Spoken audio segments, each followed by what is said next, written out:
A lot of your cacti here are grown in like not exactly desert-like conditions. You have, I would say, a bright indirect light.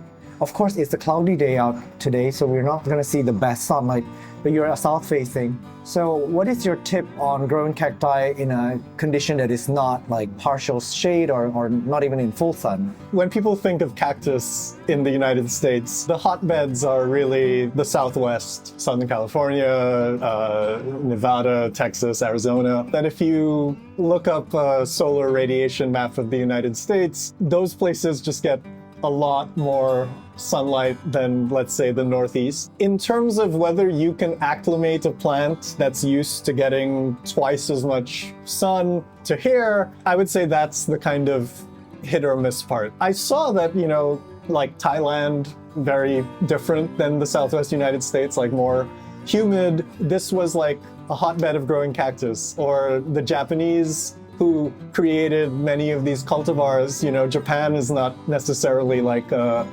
place that you would say is the native habitat of cacti. So it meant that it's possible to adapt these plants to your conditions. And I think to do that, you want to get them started as young as possible. And for cacti, that basically entails growing from seed. And it's not necessarily that they have to be getting like the most direct light. I think many people who've grown from seed have noticed if you go too hard on the light, like you do start seeing like the stress happens.